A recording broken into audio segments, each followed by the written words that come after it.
All right, it's instructor Brian Mishar's technique of the week. We are on white belt with yellow stripe, technique number 7. Yes. There's 8 in this one, we got 1 more next week. Okay, go ahead and grab.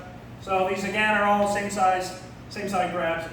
On this one, we're actually going to rotate our hands, come around, and grab back.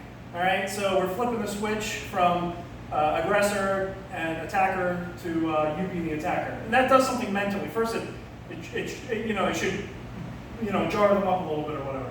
From there, we're going to step in under the arm. Okay, we're going to grab on top of the arm here around the shoulder range. We're going to widen our stance wider than his. Okay, we're going to lower our center of gravity so we are more stable than him. All of a sudden, he's already teetering over. Now, instead of throwing with my lower back, I'm going to bend my knees out and lift with my legs. At the same time I do that, his feet loses gravity at the ground. Then I'm going to swing down on the same side as the arm to bring him to the mat. So in one fell swoop, it looks like this. Right? And then from here, we end with a strut. Back up. All right, we're going to do that again without all the talk. All right, let's go ahead and grab it. So,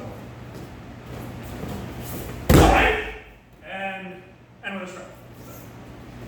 And Bashar is slapping the mat and key-upping when he hits, and that's because he's controlling his own breath.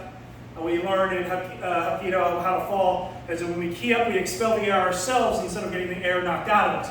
And that's what happens when you get slammed to the ground and you don't actually expel that air yourself. All right, so that's good. Let's do the other side. So this, from the other direction, grab, under, hop, right down, right? And from here, you can go into a full mount, okay? Or I could go into my standard arm bar across the shin. You know, there's lots of things you can do. If you're retaining the arm, you can do that. Or you can hop on top, pin the knee, or pin the other arm and go ahead and strut. All right. Yeah, practical applications for the technique. This is the one you see all the time in the movies. It's the easiest one to do, honestly. So a haymaker or a hook punch comes in, block, grab, step in, hop, right. Good. Up.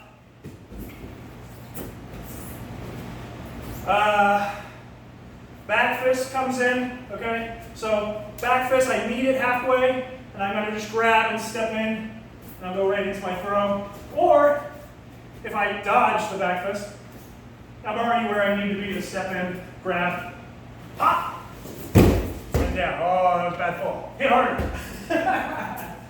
All right. Let's see. Overhead. Okay, so I can meet them. I'm already where I need to be to step in, grab, lower my center of gravity, pop, and turn. Or if I was dodging a blow like a knife or something, I could come in after the fact, continue the circle, and then go into my throw. Yeah. And uppercut. Uppercut. Coming up, grab, that's fine. Up and down. So you have your up motion and then slamming them to the ground motion, which is good. And then the last one, straight punch. I have to be on the inside and not the outside, preferably, because that's where I'm going to be to grab the wrist here. Continue with the throw. And one last time. Right, and full mount.